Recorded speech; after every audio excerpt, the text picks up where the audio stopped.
লোকটাকে পৃথিবীর যে কোনো জায়গা থেকে খুঁজে বার করো আর জিতে নাও 10,000। Okay. তোমাকে হাওয়াইন শার্ট, হাফ প্যান্ট এবং এই জুতো পরা একজন বৃদ্ধ লোককে খুঁজতে হবে। এটা করার জন্য 48 ঘন্টা সময় আছে। যাও। আমি যাবো। হ্যাঁ। ওকে, আমি এখন যাচ্ছি কাবো, কারণ আমার ছবি দেখে মনে হচ্ছে লোকটা সমুদ্রের কাছাকাছি থাকে। আমি এই মিস্টার ইমোজিকাইকে খোঁজার জন্য যা খুশি তাই করতে পারি। যখন আমি প্রথম মেক্সিকো গেলাম, প্রথমেই আমি একটা বোট রেন্ট নিলাম। আমি অনেকগুলো বয়স্ক মানুষ দেখলাম, কিন্তু কেউ তাদের মধ্যে হাওয়াইয়ান শার্ট পরেছিল না। ওরা ওখানে অনেকজন ছিল, কিন্তু তাদের মধ্যে কেউই একটা হাওয়াইয়ান শার্ট পরেছিল না। আমি একটা পারফেক্ট ম্যাচ খুঁজে তো পেলাম, কিন্তু উনি এটা খেলতে চান না। নতুন প্ল্যান, আমি 10টা হাওয়াইয়ান শার্ট কিনলাম আর তাদেরকে দিলাম, দেখি তারা এটা পরতে চায় কিনা। নির্বাচন করতে পারে।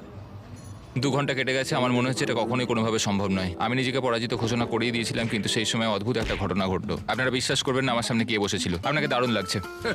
আমি মিস্টার বিস্টকে কল করছি। হেই, কনগ্রাচুলেশন, তুমি এই মাত্র জিতে নিলে 10,000 কি ডলার। মানে? আরে সত্যি? হো, হো, হো। আমরা কি হেলিকপ্টারে যাব?